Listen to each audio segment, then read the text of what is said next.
ওরে ও মাটি মদিনার মাটি দুই দিকে দুই সাথী হায় বিছখানে আমার নবী জিন্দা শুয়ে রায় যেতে যদি পারতাম আমি সোনার মদিনায় সালাম আমি দিতাম গিয়ে নবীজির রওজায় যেতে যদি পারতাম আমি সোনার মদিনায় সালাম আমি দিতাম গিয়ে নবীজির রওজায় মদিনার ধুলা পানি পাই যদি সামনে আমি মদিনার ধুলা পানি পাই যদি সামনে আমি মাতাম আমি পেলে পরে সুরমা বলে হায় বিছখানে আমার নবী জিন্দা শুয়ে রায় বিছখানে আমার নবী জিন্দা শুয়ে রায়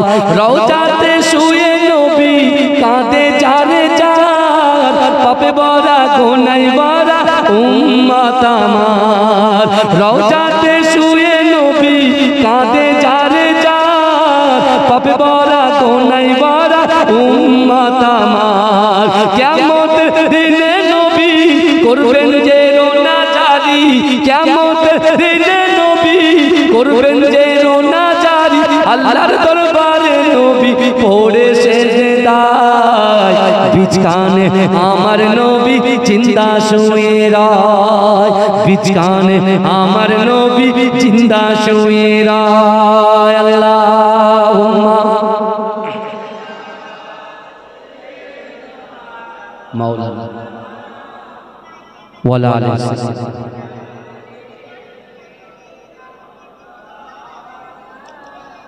আমার বাবাজিরা ভাইরা বিশ্বনবী মুস্তাফা সাল্লাল্লাহু আলাইহি ওয়াসাল্লাম মদিনার জমিনে পদার্পণ করলেন আল্লাহর রাসূল যখন মদিনাতে আসলেন এ যুবক শুনে আল্লাহর রাসূল 13 বছর বয়সে 13 বছর জিন্দেগিতে মক্কি জীবনে আল্লাহর রাসূলের হাতে হাত দিয়ে 311 জন মুসলমান হয়েছিল আর রাসূল যখন মদিনাতে ছিলেন মাত্র 8 বছর বয়সে 10,000 সাহাবাদেরকে নিয়ে মক্কাকে পুনরায় দখল করেছিলেন জোরে বলুন এই জোরে বলবেন কিন্তু আল্লাহর রাসূল সাল্লাল্লাহু আলাইহি ওয়াসাল্লাম যেদিনে মদিনায় ঢুকছেন সেদিনে আল্লাহর রাসূলের একজন মস্ত বড় সাহাবা যার নাম হচ্ছে হযরতে উবাদা রাদিয়াল্লাহু তাআলা আনহু তিনি কিন্তু রাসূলুল্লাহর হাতে হাত দিয়ে কলেমা পড়ে মুসলমান হয়েছিলেন জোরে বলুন না সুবহানাল্লাহ আল্লাহর রাসূল যখন মদিনা শরীফে এসেছিলেন আল্লাহর রাসূলের আরেকজন যুবক সাহাবা হযরতে তালহা রাদিয়াল্লাহু তাআলা আনহু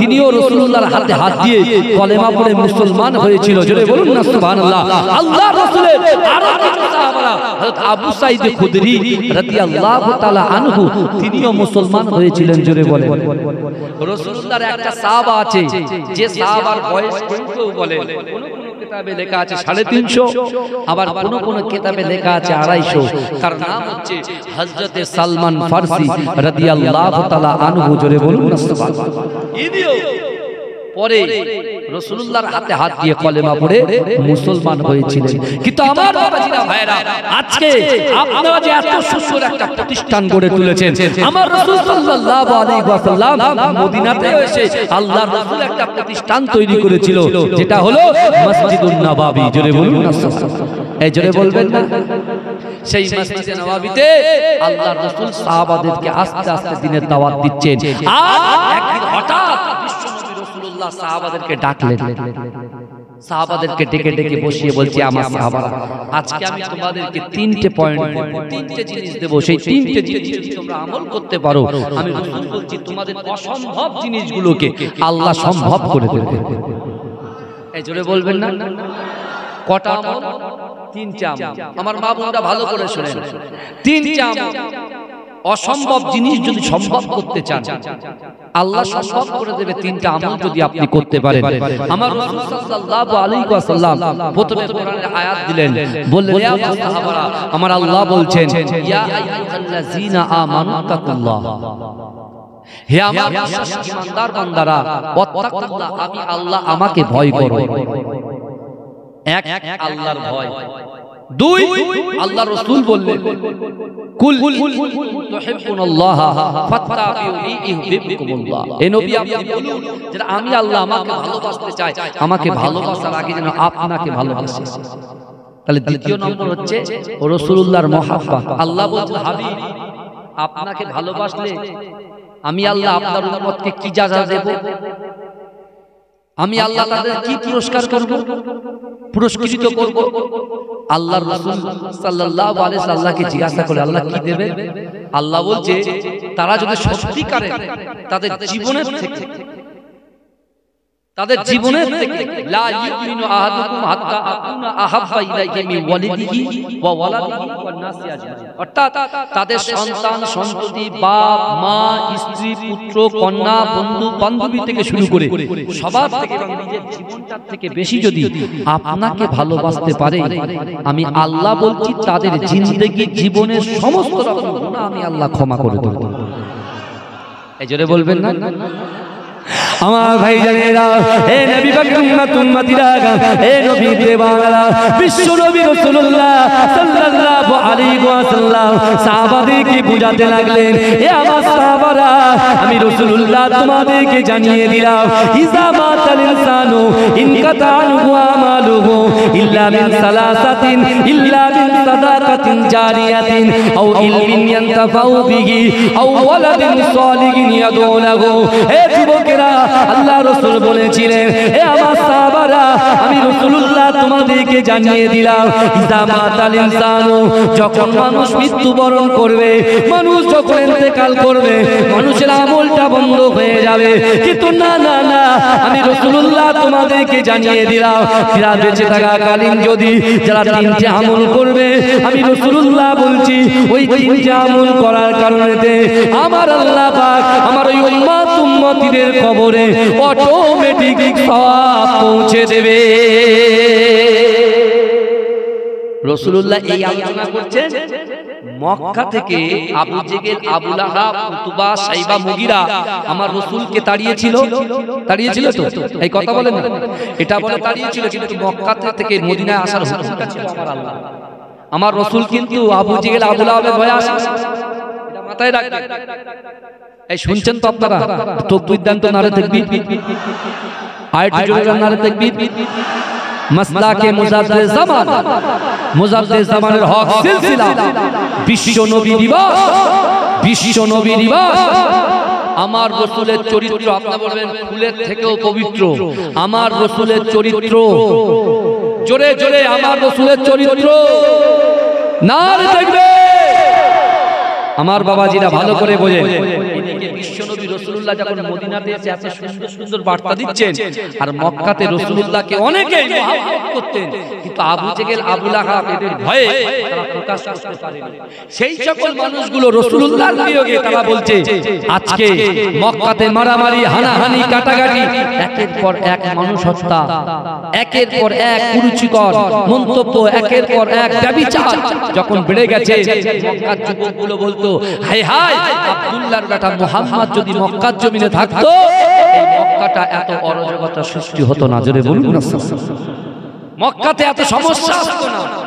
একদিন আবু লাহাব, আবু জেহেল যা চিন্তা করছে যে এক কাজ করা যাক না, মদিনা তো মুহাম্মদ গেল তো কিছু না বলে চলে গেল, তো একবার যাও তো, একজন যাও, গিয়ে দেখে এসো মদিনার আবহাওয়াটা কি আছে, মদিনায় মুহাম্মদ মুস্তাফা কেমন অবস্থায় আছে। এখন আসবে কে? সবাই তো জানে 13 বছর এত জ্বালান জ্বালিয়েছি, আর মদিনাতে গিয়ে শর্ট টাইমে রাসূলুল্লাহর হাতে হাজার হাজার সাহাবারা রাসূলুল্লাহর জন্য জীবন দিতে প্রস্তুত, বুঝতে পারছেন?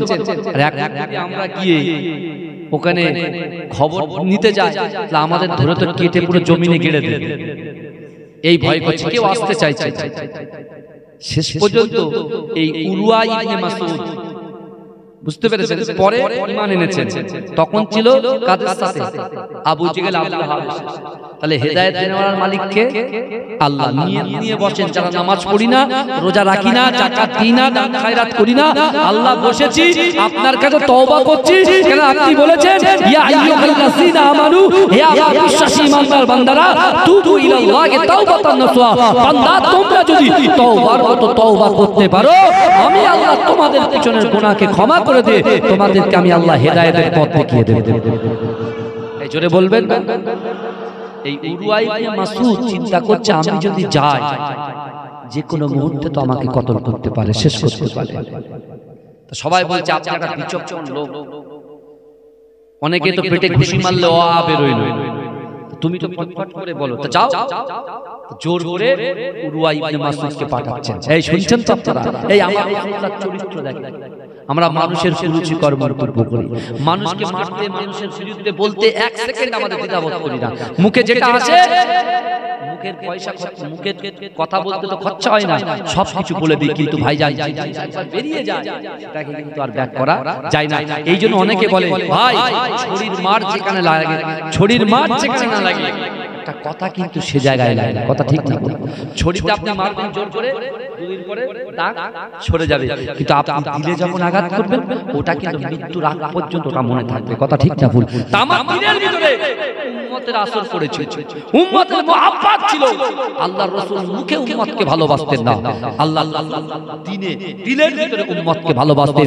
তাই তো রাসূল বলেছে যে আল্লাহ প্রত্যেক নবীদের জন্য স্পেশাল একটা করে দোয়া দিয়েছেন, সেই স্পেশাল একটা করে দোয়া সকল নবীরা তাদের উম্মতদের জন্য চেয়ে নিয়েছে। কিন্তু আমি রাসূলুল্লাহ আমার উম্মতকে এত ভালোবাসি, আমার ফাতেমা থেকে, আমার আলী থেকে, আমার হুসাইন থেকে, আমার আলে বাইত থেকে, আমি সব থেকে মহব্বত করি। সারা বিশ্বের উম্মত যত আছে তাদেরকে আমি ভালোবাসি, অর্থাৎ তাদের জন্য কিয়ামতের মাঠে এই দোয়াটা আমি আমার উম্মতদের জন্য তুলে রেখেছি। যদি বলে সেই রাসূলকে আমরা মহব্বত করতে পারবো না, সেই রাসূলকে আমরা ভালোবাসতে পারবো না, ভালোবাসবো মুখে কেন?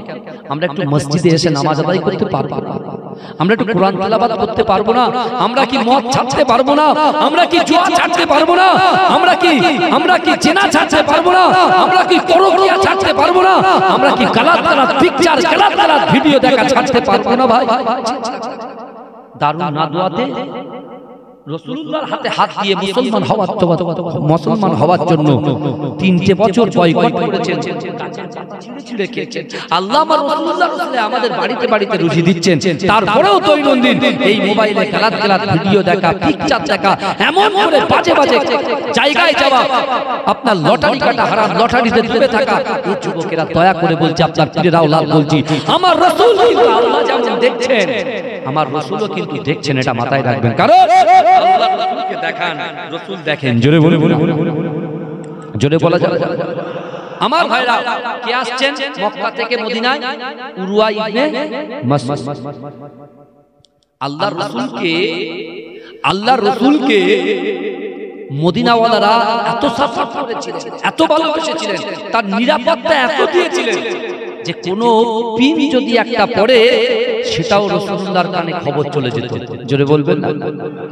আমার ভাইজানেরা, হে নবী পাকের উম্মতিরা, হে নবী দেওয়ানারা, বিশ্ব নবী রাসূলুল্লাহ সাল্লাল্লাহু আলাইহি ওয়াসাল্লাম সাহাবাদের সামনে বার্তা দিচ্ছেন, সাহাবাদের সামনে কোরআন তেলাওয়াত করছেন, হাদিসের বয়ান করছেন।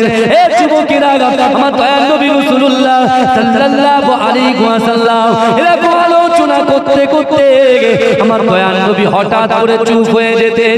আল্লাহ রাসূলের চোখ দিয়ে ঝরঝর করে পানি বেরোতো। হে যুবকেরা, সাহাবারা জিজ্ঞাসা করতো, ইয়া রাসূলুল্লাহ, ইয়া হাবিবাল্লাহ, আপনি এমন করে কেন কাঁদেন? ওই সময় দয়াল নবী বলতো, হে আমার সাহাবারা, না না না, আজকে আমার চোখের সামনে কাবা শরীফের কথা মনে পড়ছে, কাবা শরীফের ছবিটা ভেসে উঠছে। না না না, আজকে আমার চোখের সামনে মাকাম ইব্রাহিমের কথা ভেসে ওঠে। হে যুবকেরা, আল্লাহ রাসূল সাল্লাল্লাহু আলাইহি ওয়াসাল্লাম মদিনাতে আছে ঠিকই, আল্লাহ রাসূলের মনটা কাবা শরীফে পড়ে আছে, আল্লাহর ঘরে পড়ে আছে। হে যুবকেরা, হে নবী পাকের উম্মতিরা, ওদিক থেকে মক্কা থেকে উরওয়া ইবনে মাসউদ তিনি এমন করে বয়ে বয়ে মক্কার জমিন থেকে মদিনার জমিনে অগ্রসর হতে লেগেছে। এ যুবকেরা, এ নবী পাকের উম্মত উম্মতিরা, বিশ্ব নবী রাসূলুল্লাহ সাল্লাল্লাহু আলাইহি ওয়াসাল্লাম মদিনার মসজিদে নববী শরীফে বসে আছেন। আল্লাহর রাসূলের সাহাবারা আল্লাহর রাসূলকে ঘিরে বসে আছে। এ যুবকেরা, একজন সাহাবা ছুটে ছুটে ছুটে ছুটে আল্লাহর রাসূলকে গিয়ে সালাম দিলেন, আসসালামু আলাইকা ইয়া রাসূলুল্লাহ, আসসালামু আলাইকা ইয়া হাবিবাল্লাহ। এ যুবকেরা, আমার দয়ার নবী বলেছিলেন, বাবা কি বাবা তুমি এত হাঁপাচ্ছ কেন, কি হয়েছে? বলছি ইয়া রাসূলুল্লাহ, হাবিবাল্লাহ, এই মাত্র খবর পেলাম মক্কার জমিন থেকে একজন ব্যক্তি আপনার মদিনায় পদার্পণ করেছে। এ যুবকেরা, আমার দয়ার নবী পিছনের কথা মনে পড়ে গেছে। আল্লাহর রাসূল কাবা শরীফটা যখন তওয়াফ করতেন, বিশ্ব নবী সেই কাবা শরীফের কথা আমার দয়ার নবী মনে পড়ে যায়, বাল্য জীবনের কথা আল্লাহর রাসূলের মনে পড়ে যায়। হে যুবকেরা, নবী পাকের উম্মত উম্মতিরা, আল্লাহর রাসূল যখন মক্কা থেকে একজন ব্যক্তিকে মদিনায় আসার সংবাদ শুনেছে, আমার দয়ার নবী সাথে সাথে সাহাবাদেরকে বলতে লেগেছে, এ আমার সাহাবারা, চলো চলো চলো, এ আমার সাহাবারা, তোমরা সুন্দর করে বিছানা করো, মক্কা থেকে আমার একজন ভাই আসছে, মক্কা থেকে একজন মেহমান আসছে, তার যেন কোনো সমস্যা না হয়। হে যুবকেরা, হে নবী পাকের উম্মত উম্মতিরা, আমার দয়ার নবী জনাবে মুহাম্মদুর রাসূলুল্লাহ সাল্লাল্লাহু আলাইহি ওয়াসাল্লাম তার চাদর মোবারক কানা নিজে বিছিয়ে দিলেন। হে যুবকেরা, উরওয়া ইবনে মাসউদ আস্তে আস্তে যখন এসেছে, উরওয়া ইবনে মাসউদকে দেখে আমার দয়ার নবী রাসূলুল্লাহ নিজের জায়গা থেকে দাঁড়িয়ে গিয়েছে। জোরে বলবেন না, এই চিৎকার দিয়ে বলবেন না, ওমা আরসালনাকা ইল্লা রাহমাতাল লিল আলামিন। রাসূল যেটাকে না বলতেন সেটা আমাদের জন্য হারাম। রাসূল যেটা না বলে সারা বিশ্বের উম্মতিদের জন্য সেটা হারাম, আর রাসূল যেটা হ্যাঁ বলে সারা বিশ্বের উম্মতিদের জন্য ওটা হালাল। জোরে বলুন, এই জোরে বলবেন। আমার ভাইজানেরা, হে নবী পাকের উম্মত উম্মতিরা, হে নবী দেওয়ানারা, ভালোভাবে বোঝার চেষ্টা করেন। উরওয়া ইবনে মাসউদ মনে মনে চিন্তা করে, না না না, সর্বনাশ সর্বনাশ, কেন আমি মুহাম্মাদের বিরুদ্ধে গিয়েছিলাম, কেন আমি মুহাম্মাদের বিরোধিতা করেছিলাম। আবু জেহেল, আবু লাহাব, আবু সুফিয়ান, এরা মুহাম্মাদকে তো চিনতে পারলো না। না না না না না, মদিনা শরীফের মানুষ তো মুহাম্মদুর রাসূলুল্লাহকে পেয়ে ধন্য হয়ে গিয়েছে। এ যুবকেরা, উরওয়া ইবনে মাসউদ মনে মনে মনে মনে বড় উত্তপ্ত হয়েছে, মনে মনে কষ্ট পাচ্ছে।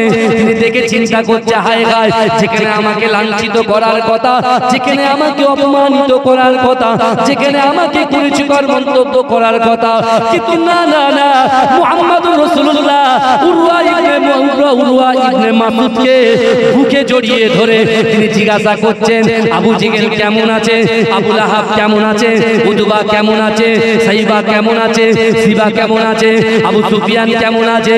হে যুবকেরা, আমার রাসূলুল্লাহর এই ব্যবহার দেখে উরওয়া ইবনে মাসউদ অঝর নয়নে ঝরঝর ঝরঝর করে কাঁদতে লেগেছে। হে যুবকেরা, হে নবী পাকের উম্মত উম্মতিরা, উরওয়া ইবনে মাসউদ আমার রাসূলুল্লাহ হাতটা মজবুত করে ধরে আল্লাহর রাসূলের সামনে যখন কাঁদছে, আল্লাহর রাসূল জিজ্ঞাসা করে, ও বাবা উরওয়া ইবনে মাসউদ, আপনি কেন কাঁদেন? বলছেন, না না না, মক্কা 13টা বছর আপনাকে কষ্ট দিয়েছি, আপনাকে লাঞ্ছিত করেছি, অপমান করেছি, এমন করে উটের ভুঁড়ি পর্যন্ত চাপিয়ে দিয়েছি, কিন্তু না না না, আপনি তো উম্মত বিনে থাকতে পারেন না। জোরে বলে, আপনি তো উম্মত ছাড়া কিছু বোঝেন না, আপনার ব্যবহারে সাহাবারা আপনার জন্য জীবন দিতে প্রস্তুত। যেই উরওয়া ইবনে মাসউদ আল্লাহর রাসূলের হাত ধরে টানছে, একজন সাহাবা তরোয়াল বের করেছে, এই সাবধান, তুই মক্কার জমিন পাওনি, এটা মদিনার জমিন। অর্থাৎ আল্লাহর রাসূল সাল্লাল্লাহু আলাইহি ওয়াসাল্লাম বড় কষ্ট করে মেহনত করে মদিনাতে এসে আমরা ইসলামের আলোর ছায়াতলে আমরা এসে পৌঁছেছি। জোরে বলে, উরওয়া ইবনে মাসউদ রাসূলুল্লাহর হাতটা ধরে বলছেন, মুহাম্মদ মুস্তাফা, আমি তোমার হাতে হাত দিয়ে এক্ষুনি কলেমা পড়ে মুসলমান হতে চাই। জোরে বলবেন না। উরওয়া ইবনে মাসউদ রাসূলুল্লাহর ব্যবহার থেকে উরওয়া ইবনে মাসউদ নিজে নিজে রিয়েলাইজ করছে, চিন্তা করছে যাকে 13 বছর কষ্ট দিলাম, সেই ব্যক্তি 13 বছর পর আমি চিন্তা করছি, ভয়ে আসছিলাম না, আমি চিন্তা করছি কি হয় যদি আমাকে কতল করে শেষ করে দেয়, মেরে দেয়, তখন আমি যাব কোথায়? কারণ রাসূলুল্লাহ যখন একজন সাহাবাকে মক্কা থেকে মদিনায় আর মক্কা থেকে আবু সুফিয়ায় পাঠাচ্ছিল, তার ভিতরে একমাত্র একজন সাহাবা যে প্রকাশ্যে, অনেকে গোপনে গোপনে গেছে, আর একজনই সাহাবা যার নাম হযরত আমিরুল মুমিনিন হযরত ওমর ফারুক রাদিয়াল্লাহু তাআলা আনহু। তিনি যখন মক্কা ছেড়ে বার হচ্ছেন হিজরত করতে, তরোয়ালটা বার করে বলছে, মানুষের আবু জেহেল, আবু লাহাব, আবু সুফিয়ান, তোমরা যদি তোমার স্বামী, তোমরা যদি তোমার স্ত্রী, তোমাদের সন্তানের থেকে বিচ্ছিন্ন হতে চাও, তাহলে তোমরা আমার সামনে এসো দেখি। কে বিধবা হতে চায় আমার সামনে এসো, কেউ স্বামী হারা, স্ত্রী হারা হতে চায় আমার সামনে এসো। তার ঈমান দেখে মক্কার এত বড় লিডারদের একটু পরিমাণ ক্ষমতা হলো না যে ওমর হুজুরকে আটকানোর। জোরে বলুন না। সেই ওমরের কথা চিন্তা করছে কে? উরওয়া ইবনে মাসউদ। কিন্তু আল্লাহর রাসূল সবার রাগকে একদম অন্তর থেকে, অন্তরটাকে কালো অন্তর, শক্ত অন্তরগুলো আল্লাহর রাসূলের ছোঁয়া পেয়ে পুরো নরম হয়ে গেছে। জোরে বলুন না। উরওয়া ইবনে মাসউদ দেখছে আল্লাহর রাসূল সাল্লাল্লাহু আলাইহি ওয়াসাল্লামের দরবারে একজন ইহুদি এসেছেন। কে এসেছেন? ইহুদি এসেছেন। সে বলছে, শোনো, আমি আপনার হাতে কলেমা পড়তে আসিনি, আপনার হাতে ঈমান কবুল করতে আসিনি, আমি এসেছি আপনার কাছে কিছু নিতে এসেছি। আর শুনেন, আমার বিশ্বাস যে মুহাম্মদ মুস্তাফা সাল্লাল্লাহু আলাইহি ওয়াসাল্লামের দরবারে যে আসে সে কখনো খালি হাতে ফেরে না। জোরে বলে। একজন ইহুদি বলছে যে মুহাম্মাদের দরবারে আসলে খালি হাতে ফেরে না। আর আজকে আমরা যারা আল্লাহর ঘরে বসেছি, রাসূলুল্লাহর মহব্বতে বসেছি, আমার রাসূল আছেন মদিনায়, এখানে কতবার দরুদ পড়েছি, সালাম পড়েছি, আল্লাহর ফেরেশতারা দরুদ সালাম রাসূলুল্লাহর মদিনায় পৌঁছে দিয়েছে। জোরে বলুন। আমরা বসে আছি এখানে, কিন্তু আমাদের খবর কিন্তু মদিনা শরীফে আছে।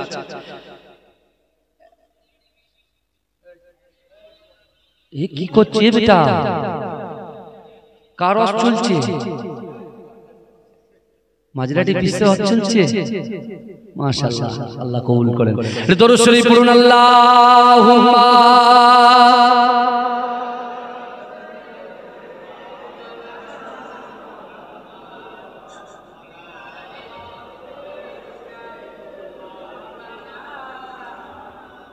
আমার বাবাজিরা ভাইরা, যে কথা আমি আপনাদেরকে বলছিলাম, উরওয়া ইবনে মাসউদ এসে দেখছেন কে এসেছে, একজন ইহুদি এসে সে বলছে যে মুহাম্মাদের দরবার থেকে খালি হাতে কেউ ফেরে না। আল্লাহর রাসূল প্রথমে আলোচনা করেছিল তিনটে জিনিস যার ভিতরে থাকবে তার অসম্ভব জিনিসকে আল্লাহ সম্ভব করে দেবে। জোরে বলে। আমার আওয়াজ বুঝতে পারছেন তো? কারোর অসুবিধা হয় না তো? রাসূলুল্লাহর জন্ম বৃত্তান্ত অনেক কিছু আপনারা জানেন। মা হালিমা সাদিয়া ঘটনা তো আলহামদুলিল্লাহ আপনারা সবাই জানেন, তাই না? উনি এসেছিলেন দুর্বল উট নিয়ে। রাসূলুল্লাহ যখন উঠলো, পুরো উটটা কি হয়ে গেল? চাঙ্গা হয়ে গেল। বাবাজি চাঙ্গা হয়ে গেল। ঠিক তাই, আল্লাহ আমাদেরকেও চাঙ্গা করে দেবে আজকে ইনশাআল্লাহ। এই সকল বলবেন ইনশাআল্লাহ। এখন সেই ইহুদি এসে বলছে আমাকে একটা উট দিতে হবে। আর রাসূলুল্লাহ সাহাবা হযরত উবাদা রাদিয়াল্লাহু তাআলা আনহু সে মসজিদে নববীতে বসে বসে দোয়া চাইছে যে আল্লাহ, আমি তো আপনার হাবিবুল্লাহকে আমার জীবনের থেকে বেশি মহব্বত করি। আল্লাহ, আপনাকে আমি ভয় করি, ভয় করি বলেই তো আমি গুনার কাজগুলো করি। আমরা ভয় করি তো নাকি? আল্লাহকে ভয় করি তো? তা আল্লাহকে যদি ভয় করি, গুনার কাজ করি কেন বলেন? আমরা রাসূলকে ভালোবাসি।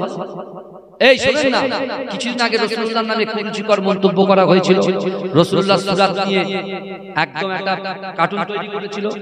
আমার যুবকরা যারা নামাজই পড়ে না, সারাক্ষণ মাচায় বসে থাকে, ওরা একদম কালো পট্টি বেঁধে কোমরে গামছা বেঁধে চলে গেছে। যাই কি যাই না, তারাও তো ভালোবাসে রাসূলকে। ঈমান তো তাদের ভিতরে আছে, কিন্তু আমার ভাইরা এত কষ্ট যদি আমাদের লেগে যায়, তাহলে আসুন না আমরা মসজিদটাকে আবাদ করি, মাদ্রাসাকে আবাদ করি, খানকাটাকে আবাদ করি, পিতামাতার সাথে সদ্ব্যবহার করি, স্ত্রীর সাথে সদ্ব্যবহার করি, স্বামীর সাথে সদ্ব্যবহার করি, আমাদের কিনা বেচা ওঠা বসা ঘুম থেকে শুরু করে রাসূলুল্লাহর জিন্দেগি অনুযায়ী চলি। যদি চলতে পারি বিশ্বাস করেন এই গ্রাম থেকে বড় বড় আযাবকে আল্লাহ তুলে নেবে। জোরে বলুন না সুবহানাল্লাহ। বড় বড় আযাব থেকে আল্লাহ আমাদেরকে বাঁচাবে। কারণ নবী ইউনূস আলাইহিস সালাতু ওয়াস সালাম তিনি যখন তার উম্মতকে বলেছিলেন, এই শোনো, তোমরা আল্লাহকে আল্লাহ বলে মানো, আমাকে নবী বলে মানো, আর আমি যে কথাগুলো বলছি এই কথাগুলো তুমি শোনো। ইউনূস নবী তিনি বাড়িতে থাকতেন, আর ইউনূস নবীর উম্মতদের একটা আদত ছিল, ওদের একটা আদত ছিল কি জানেন? দৈনন্দিন গোসল করবে সকালবেলা, এসে ইউনূস নবীর বাড়িতে এসে ইউনূস নামে কুরুচিকর গালাগালি, কুরুচিকর মন্তব্য করে তার আওয়াজ চলে যায়। তাই ইউনূস আলাইহিস সালাতু ওয়াস সালাম আল্লাহকে বলছে, আল্লাহ আমার দ্বারা আর অসম্ভব, আর হবে না, আপনি এর উপরে গজব পাঠান, আযাব পাঠান। আল্লাহ পাক ইউনূস আলাইহিস সালাতু ওয়াস সালাম কে বললেন, যাও 3 দিন পরে ওদের আযাব হবে, 3 দিন টাইম দিলাম, সুযোগ দিলাম, 3 দিন সুযোগ দিলাম তোমার উম্মতে, যদি ওরা শুধরে যায়, সংশোধন করে নেয়, তওবা করে নেয়, আমি আল্লাহ maaf করে দেব আযাব। 3 দিন বলল, কেউ মানল না। ইউনূস আলাইহিস সালাতু ওয়াস সালাম মনে মনে ভাবছে, তাহলে আযাব হবে তো আমার উপর যদি হয়ে যায়। উনি বেরিয়ে গেলেন। এবারে আযাব যখন শুরু হবে, অর্থাৎ তার কিছুটা আগে, ওই সব তার উম্মতেরা ইউনূস নবীর বাড়িতে সকালবেলা এসে দেখছেন ইউনূস নবী নেই, ঘাবড়ে গেছে সব উম্মতরা, সব ঘাবড়ে গেছে। কি হবে এবারে, কি হবে? আমরা ইউনূস নবীকে তো গালিগালাজ করতাম, কুরুচিকর মন্তব্য করতাম, বাজে ব্যবহার করতাম, ওরা সবাই মিলে বলছে, দেখ নিশ্চয়ই আযাব আসবে বলে আমাদের ছেড়ে চলে গেছে। ওরা তখন আল্লাহর কাছে কি করেছেন? এই বলে ক্ষমা চেয়েছেন যে আল্লাহ ভুল করেছি, আল্লাহ জেনা করে ফেলেছি, আল্লাহ সুদ খেয়ে ফেলেছি, আল্লাহ হারাম খেয়ে ফেলেছি, আল্লাহ পরকিয়া হয়ে গেছে, আল্লাহ জেনা হয়ে গেছে, সুদ খাওয়া হয়ে গেছে, আল্লাহ পিতা মাতাকে কষ্ট দেওয়া হয়ে গেছে, আল্লাহ আর দেব না, কষ্ট দেব না, আল্লাহ আপনি ক্ষমা করে দিন। আল্লাহ পাক ক্ষমা করে দিলেন। জোরে বলবেন না সুবহানাল্লাহ। আল্লাহ আযাব তুলে নিলেন। এবারে ইউনূস নবীর কাছে খবর চলে আসলো। ইউনূস নবী আল্লাহকে জিজ্ঞাসা করেছিলেন যে আল্লাহ কি ব্যাপার বলেন তো? আল্লাহ বলছে, ইউনূস আমি হচ্ছে গফুরুর রাহিম। আমার রাসূল বলেছেন দোয়া মানুষের তাকদীর পরিবর্তন করে। জোরে বলুন। দোয়া মানুষের কি পরিবর্তন করে? তাকদীর। আগামী কাল আমার মৃত্যু হবে, ভালো করে বোঝেন বাবাজি, আগামী কাল সকাল 10টার সময় আমার মৃত্যু হবে। আপনারা এতগুলো মানুষ দোয়া করছেন, আল্লাহ অমুক বান্দার হায়াতকে বাড়িয়ে হায়াত দারাজ করেন, আল্লাহ অমুক বান্দার এই করে। আপনাদের দোয়াটা যদি কবুল হয়ে যায়, আমার আগামী কাল 10টা যে মৃত্যুর ডেটটা ছিল, আল্লাহ যদি চায় আরো 20 বছর বাড়িয়ে দেবে। জোরে বলে সবার ক্ষেত্রে। আমি আমার নাম নিয়ে বলছি, অনেকে বলে হুজুর আপনি আপনার নাম নিয়ে বলবেন, তাহলে আপনার গায়ে লাগবে আর মানুষের গায়ে লাগলে অনেকে বসে। কিন্তু আলহামদুলিল্লাহ একটা সুন্দর মাহফিল, সুন্দর একটা জায়গা তৈরি হয়ে গেছে, কারণ এই জায়গায় আল্লাহর ফেরেশতারা, অগণিত ফেরেশতারা আমাদের সাথে বসে আছে। জোরে বলুন, এই জোরে বলবেন না। উরওয়াই ইবনে মাসউদ তো দেখে রাসূলুল্লাহ সাহাবারা সব বসে আছে, আর উবাদা বলছে, আল্লাহ আমি আপনাকে ভয় করি, রাসূলকে মহব্বত করি, ভালোবাসি। তা যারা রাসূলকে ভালোবাসে না, মহব্বত করে না, তাদেরকে আপনি উটের পর উট তাদেরকে দিচ্ছেন। তারা বড় বড় মালিক, উটের মালিক, এর মালিক, ব্যবসার মালিক, জমিনের মালিক। তা আল্লাহ আমি উবাদা রাসূলুল্লাহকে ভালোবাসি, আমি কি উটের মালিক হতে পারবো না? আমার ভাইজানেরা, হে নবী পাকের উম্মতিরা, হে নবী দেওয়ানারা, বিশ্ব নবী রাসূলুল্লাহ ওই মুহাব্বতের সাহাবা হযরত উবাদা রাদিয়াল্লাহু তাআলা আনহু আল্লাহর কাছে মসজিদে নববী শরীফে আল্লাহকে বলেছেন, আল্লাহ আমি উবাদা আপনাকে ভয় করি, আপনার রাসূলকে মুহাব্বত করি, নামাজের পাটিতে বসে বসে আপনার কাছে দোয়া চাই। ওগো রব্বুল আলামিন আল্লাহ, আপনি কি আমার উটের মালিক করে দিতে পারেন না? হে যুবকেরা, হে নবী পাকের উম্মতিরা, কিছুদিন পরে দেখতে পাওয়া যায় আমার আল্লাহ পাক আমার দয়ার নবীর কদমের ওসিলায়, আমার দয়ার নবীর মুহাব্বতের ওসিলায় আমার আল্লাহ পাক ওই উবাদাকে 4টে উটের মালিক করে দিয়েছিলেন। জোরে বলে, উটের মালিক হয়েছে, রাসূলুল্লাহকে সুসংবাদ দিতে এসেছে উবাদা ওই মজলিসে। আর এসে একজন ইহুদি বলছে যে আমাকে একটা উট দিতে হবে, কারণ আমাদের দরবার থেকে কেউ খালি হাতে ফেরে না। আল্লাহর রাসূলের চোখের পানি। আমার ভাইজানেরা, হে নবী পাকের উম্মতিরা, হে নবী দেবানারা, রাসূলকে মুখে মুহাব্বত করলে হবে না, অন্তরে মুহাব্বত করতে হবে। হে যুবকেরা, হে নবী পাকের উম্মতিরা, বিশ্ব নবী রাসূলুল্লাহ সাল্লাল্লাহু আলাইহি ওয়াসাল্লাম ওজান নয়নে কাঁদছেন, উবাদা পাশে দাঁড়িয়ে আছে, মনে মনে চিন্তা করে কাল কিয়ামতের মাঠেতে, কাল হাসরের মাঠেতে আল্লাহর কাছে তারাজ্য থাকবে, আল্লাহর কাছে মিজানের পাল্লা থাকবে। আমার আল্লাহ জিজ্ঞাসা করবে, ও বান্দা তোমরা কি নিয়ে এসেছো, কি করেছো, হিসাব দাও। হে যুবকেরা, হে নবী পাকের উম্মতিরা, উবাদা চিন্তা করে, আমার আল্লাহ বলে, বান্দা ও হুয়া মাকুম আইনামা কুনতুম, আমার আল্লাহ বলে, বান্দা তোমরা যেখানে আমি আল্লাহ সেখানে। হে যুবকেরা, উবাদা মনে মনে চিন্তা করে, আমি তো রাসূলুল্লাহকে মুহাব্বত করি, ভালোবাসি, আল্লাহর রাসূলের চোখে পানি, আল্লাহর রাসূল এত কান্না কাঁদবে, আর ইহুদির কাছে রাসূলুল্লাহ ছোট হয়ে যাবে, আল্লাহর রাসূলের দরবার থেকে ইহুদি খালি হাতে ফিরে যাবে, আমি উবাদা সহ্য করতে পারবো না। হে যুবকেরা, উবাদা রাসূলুল্লাহর কাছে গেলেন, আল্লাহর রাসূলের চোখের পানিটা মুছিয়ে দিলেন। হে যুবকেরা, আল্লাহর রাসূলকে উবাদা বলতে লাগলে, ইয়া রাসূলুল্লাহ, হাবিবাল্লাহ, না না না, আপনি কাঁদবেন না, কাঁদবেন না, আমি উবাদা আপনার মুহাব্বতে, আপনার ভালোবাসায় আল্লাহ পাক 4টে উটের মালিক করেছিল, 4টে উট আমাকে দান করেছিল, ওই 4টে উটের ভিতর থেকে আপনার মুহাব্বতে, আপনার ভালোবাসায় একটা উটকে এই ইহুদিকে আমি দান করে দিলাম। জোরে বলুন, ইয়া রাসূলুল্লাহ, এই 4টে উটের ভিতর থেকে একটা উটকে আপনার মুহাব্বতে আমি দান করে দিলাম। জোরে বলুন। আচ্ছা, উবাদা দান করলেন কাকে? মুসলমান না ইহুদিকে? আল্লাহ বলছে, বান্দা ও আম্মা সাইলা ফালা তানহার, ও আম্মা সাইলা ফালা তানহার, যদি কোনো মানুষ কোনো মানুষের কাছে হাত পায়, ওই হাতটাকে তোমরা কখনো ফেরত দিও না। হে যুবকেরা, হে নবী পাকের উম্মতিরা, আজ থেকে 1500 বছর আগে বিশ্ব নবী রাসূলুল্লাহ সাহাবা হযরত উবাদা যখন ওই উটটাকে দান করেছিলেন, হে যুবকেরা, আল্লাহর রাসূল তখন উবাদাকে জড়িয়ে ধরলেন।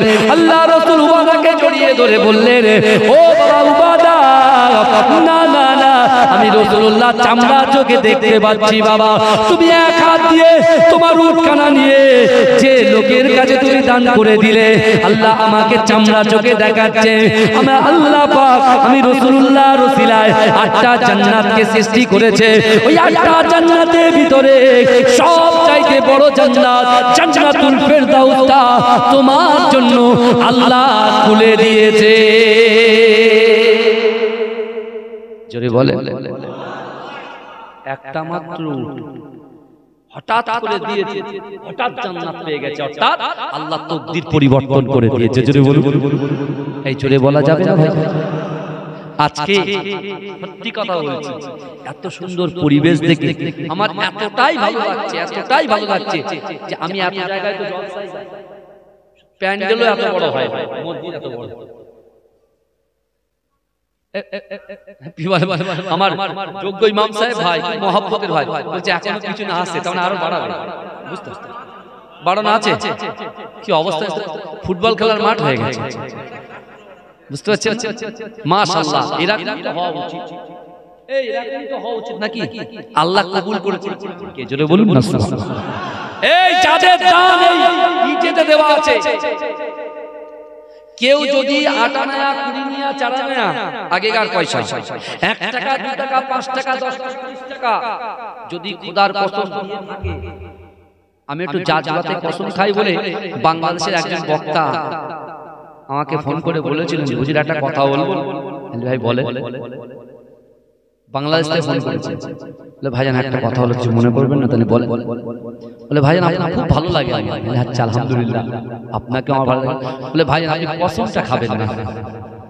আমাকে বলেছিল আপনি কসম খাবেন না। আমি খুব আগে বলতাম খোদার কসম খোদার কসম, তা জাজবাই চলে আসে।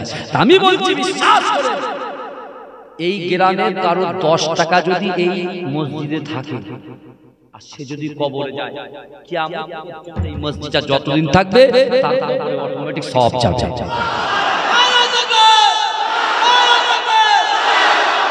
আমার ভাইরা বিশ্বাস করে, এর নাম হচ্ছে সাদকায়ে জারিয়া।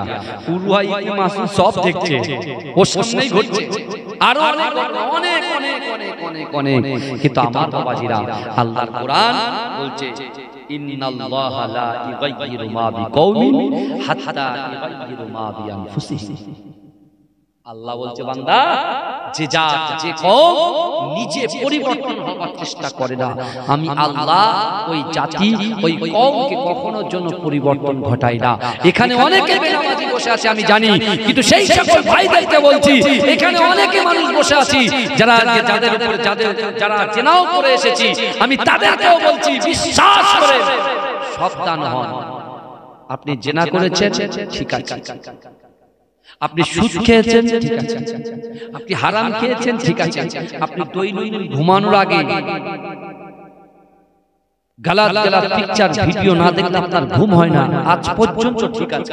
তা আল্লাহ কোরআনে জানিয়ে দিচ্ছেন, রাসূল বলেছেন তুবু ইলাল্লাহি তাওবাতান নাসুহা। আল্লাহর কোরআন রাসূল পড়ে শুনিয়েছেন। আল্লাহ বলছে বান্দা, তোমরা যদি তওবার মতো তওবা করতে পারো, জেনা, সুদ, ব্যভিচার, অত্যাচার, খারাপ কাজ, আমি আল্লাহ কি করব? পেছন থেকে সব ডিলিট করে দেব। জোরে বলো, সব মুছে সাফ করে দেব। জোরে বলো। আজকে সেই রাসূলুল্লাহর কলিজার মহব্বতে ভালোবাসায় ভাইজান, এই মসজিদে দেখেন পানি ঢুকে যাচ্ছে, আল্লাহর ঘরে পানি ঢুকছে, আল্লাহর ঘরে সব জুতো পরে পরে ঘুরছে, দেখতে পাচ্ছেন? আমরা সব জুতো তুলে দিয়েছি। আজকে এরকম একটা অবস্থা বলে আমরা তুলেছি, তো আগামীতে আমরা তুলবো না, এটা মাথায় থাকতে। আমিও নিজেও পড়ে এসেছি, আমারও ভুল হয়েছে, আমার নিচের খোলার দরকার ছিল। আল্লাহর ঘর পবিত্র রাখতে হবে, না হলে কিন্তু আল্লাহর আযাব গজব চলে আসবে। আপনাদের পাশে বিশাল বড় নদী আছে না? নদী, হ্যাঁ, কিন্তু আপনি দেখেন খানাকুল আপনার ওই পাঁচকুড়াতে আল্লাহ ডুবিয়ে দিয়েছে, কিন্তু আল্লাহ আপনাদেরকে হেফাজত রেখেছে। বলবেন আল্লাহুম্মা আমিন। একটু আলহামদুলিল্লাহ বলবেন, শুকরিয়া আদায় করবেন না? কিন্তু তাদের জন্য আমরা কি করব? এখান থেকে দোয়া করব, আল্লাহ আমার ওই সকল পাঁচকুড়াবাসী, ওই সকল জেলাতে যেসব জায়গায় বন্যায় প্লাবিত হয়েছে, আল্লাহ তাদের জান মাল ইজ্জত জীবনের হেফাজত করো। আল্লাহ তাদের বড় বিপদ থেকে তাদেরকে হেফাজত করো, বলো আল্লাহুম্মা আমিন। কিন্তু আমার ভাইরা, এই পানি যদি একবার উঠে আসে, এই দেখেন আল বিদায়া ওয়ান নিহায়া, এই কিতাবের ভিতরে আমি পড়ছিলাম, এই পানিগুলো না আল্লাহর কাছে রোজা রাখে না, যাকাত দেয় না, ফিতরা দেয় না, পাপ পায়, কষ্ট দেয়, এই পানিগুলো আল্লাহকে বলে আল্লাহ ফজর হয়ে গেল সব ঘুমিয়ে কাটাচ্ছে, একবার হুকুম দেন ফুলিয়ে দিয়ে, ফুলিয়ে ওদেরকে গ্রাস করে ফেলে। আল্লাহ তখন কি বলে জানিস? আল্লাহ তখন বলে, এ পানি শোন, একটু মদিনাওয়ালার দিকে তাকা। পানি তখন মদিনাওয়ালার দিকে দেখে, মদিনাওয়ালা উম্মতের জন্য কাঁদছেন। জোরে বলুন।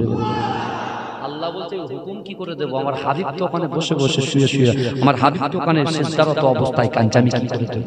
যা কিছু হচ্ছে, যা কিছু চলছে, আমাদের শরীরের শক্তি, যৌবন শক্তি, ইজ্জত সম্মান, রুজি রোজগার, দান খায়রাত, ব্যবসা বাণিজ্য, সবজি চাষ, যা কিছু, এই ধ্যান নিয়ে কিনে নিয়ে যাওয়া, আশা আছে, কষ্ট, যা কিছু হচ্ছে সব রাসূলুল্লাহর ওসিলায়।